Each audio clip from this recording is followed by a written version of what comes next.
We're going to offer a game suggestion to you, and this game is called Find the Feeling Place.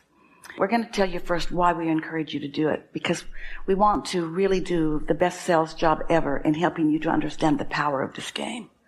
The power of this game. So, the law of attraction is like the law of gravity. It's always operating. You can't turn it off. No one can. And the law of attraction, because it's always operating, is like the law of gravity, but let's call it like the field of gravity. It's a gravity field till you get out there in outer space, and then it's different. So this universal field of attraction is always operating universally. There's no outer space to get beyond it. It is this universal law. This is that which is likened to itself is drawn. The frequencies match up always. So here you are, having whatever experience you've just had in whatever moment, and you're offering your vibration, and maybe you feel guilty, maybe you've been pushing back, maybe you've been justifying. It doesn't matter for the sake of this conversation, but you're feeling what you're feeling. And what we want you to hear from us is that no matter what it is that you're feeling, that feeling is the indicator of the mix of frequencies between you and your inner being. And it also, most important, is the way you are stepping in. You are presenting yourself to the field of attraction. Period. Doesn't matter why, doesn't matter how long. In this moment, as you step into this new segment, you are presenting yourself vibrationally to something that's going to come back to you. So the more time you are on the treadmill, the more time you are listening to things that feel good, the more time you are reaching for the feeling place that does feel good, the more often you find it so it's easy to return to until it's like a muscle it's just there for you. That's the one that responds to you. Then the more this law of attraction that responds to you will deliver back to you a stream of good feelings on the way to manifestations that are just awesome by your standards and everyone else. That's it. There are so many books that are written and classes that are given about what you should and shouldn't do. And it's so complicated. It's like trying to adjust to the incoming from your airwaves, from your inboxes, from your emails, from all your social medias. In other words, it's just too much to comprehend. It's just a chaotic maze that keeps you in upheaval. And at some point, you've got to step back from the chaos, and you've got to calibrate a feeling within you by feeling your way into the alignment that your source holds. So the game, we call it Finding the Feeling Place. The premise that we're wanting to present here is that you cannot think your way through something, but you sure can feel your way through it, because you created something wonderful in the midst of everything that you've been living there. And there's something wonderful, not just for your next open loops, but for everyone else's too. So, in the way you enter the field of attraction, because you've practiced it, is with love. You see, here's the thing. We want you to know, all of you, how your inner beings are looking at you. Your inner beings are with you in every moment, step by step by step, experience by experience, conversation by conversation. Your inner being is right there, not bored, interested. The difference between you and your inner being is that your inner being is always looking at what you've created, not looking at where you are or where you've been. That's what our friend was talking about earlier. He recognizes that there's a new him, and he doesn't want to keep focusing on the old him. And the reason that that's a really good idea is because your inner being is not looking back. There is no regression. Your inner being is always looking forward. So you've decided that this is going to happen. I'm in the middle of this, let's call it deliberate renewal.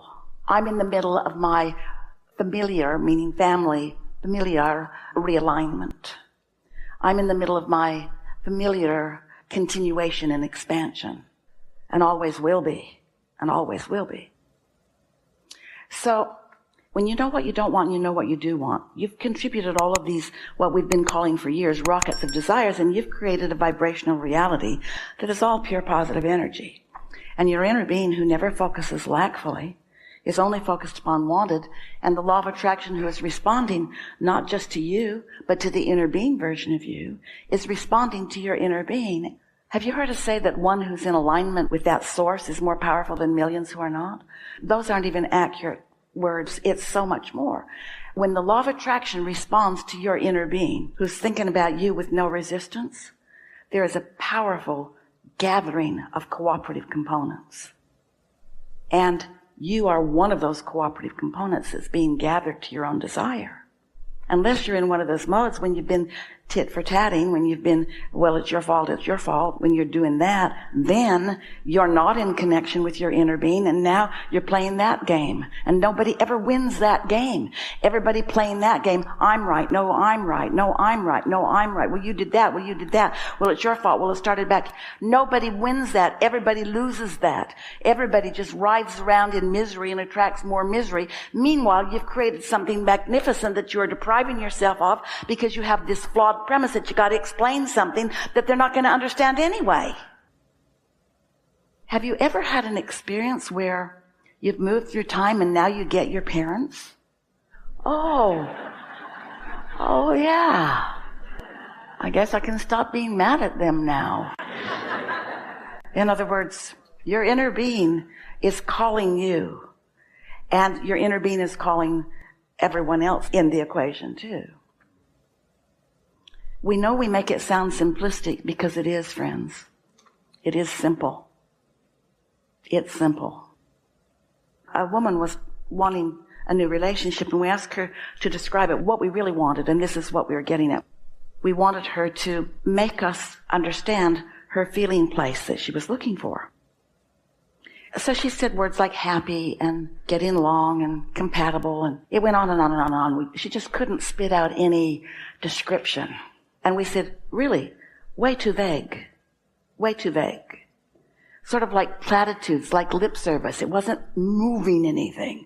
She wasn't moving anything. She wasn't finding the feeling place. She was saying words that meant things to her, but she wasn't even close to the meaning of the words. Well, tell us why you're done with that relationship.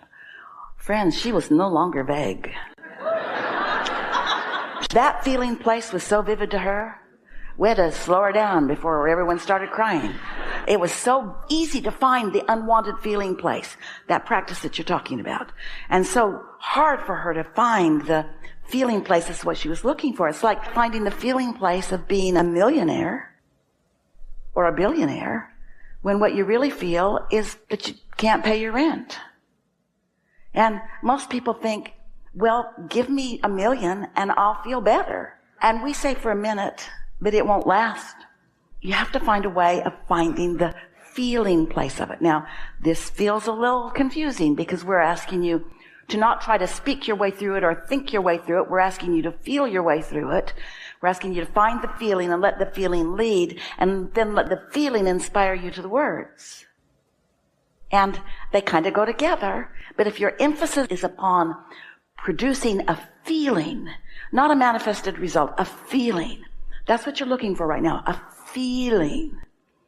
So you might say something like, we're going to speak in terms that so many of you can relate to as you're looking for this relationship, or as you're looking for being inside of a wanted relationship. I like feeling home. Fill it in with words if you need to. Smells good, feels good, comfort. Comfort. Nice to be in, relaxed to be in, happy to be in, warm to be in, free to be in, easy to be in. See what we're getting at?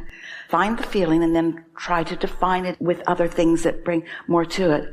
That feeling of being with someone who is also home and not depending on me to be there. Someone who is tuned in, who is self-sufficient, who we're good together because we're both powerful attractors, but we're not dependent on each other for the stuff. Now, that was a lot of words, but did you get the feeling of it? So what does that feel like? It feels like It's awesome. It feels awesome, vague, too vague. It feels like freedom, too vague. It feels like being there and not being in trouble. Now, that was a tricky way to go about it. But when you know what being in trouble feels like, feel the other end of that. Feel the assumed. If you know what being in trouble feels like, feel what the assumed not being in trouble is. Being able to follow my own bliss. Being able to follow inspired. Being so tuned in with my inner being that love is dominant. Loving what I see. Loving our environment. Loving what I see in you. Loving to come home. Eager to come home. Want to be home. Want to be home. Want to be together. Now we know lots of words and hard to separate one from the other, but you get what we're going for? You're wanting to conjure that feeling. That feeling, and a lot of the feeling you know because you felt the other end of that stick a lot. Almost everybody is after almost everybody. Did you do that? Did you do that? Why didn't you do that? Well, I don't feel so good. You need to do more for me. And you're going, yikes. I want to go screaming into the woods. And what are you running to the woods for? You're running to the woods for freedom from the impossible task of being someone else's point of attraction. That's what you want freedom from, but you don't get it until you are your own point of attraction. Till you have worked in concert with your powerful inner being. I want to be me. I want to feel that. I want to be selfish. Well, selfish means be self. And who self is someone who loves. And someone who loves because that's your nature. And if they're not lovable, you've practiced finding the feeling place of the lovable things about them so much that it's dominant and it's all you can see. You want to have that inner being's love because that's who you are. And nothing can separate you from that clarity, from that sureness, from that passion, from that knowing, from that inspiration, from that steadiness. No one can separate you from that. But some dear heart can get all mixed up with you and make you want it more than life itself. You didn't even know how much you wanted that until you had a steady dose of not having it. In other words, it starts with almost anybody. Most people are asking most people to do things so that they can feel better. It starts with your mother. It starts with your siblings. It starts with your peers.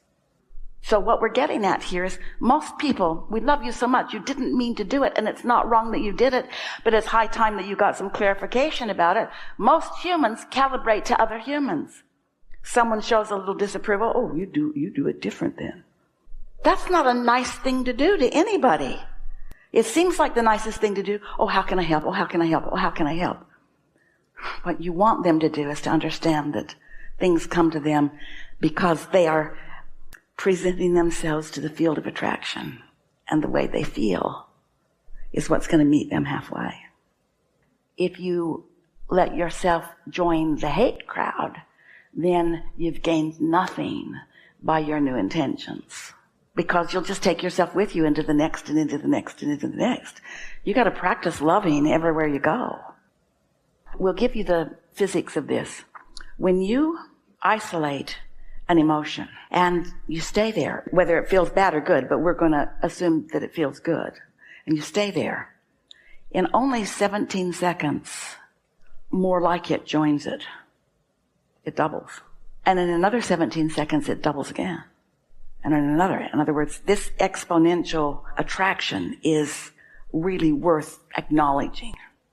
And as you're walking around with that practiced vibration, the law of attraction won't match you up with those who are different from you. So it's going to begin to feel like the world has just become this magnificently transformed place where everywhere you look, there is something in harmony with you. That's how it is. That's just how it works. Because the law of attraction never, ever makes an error, ever. Good to know?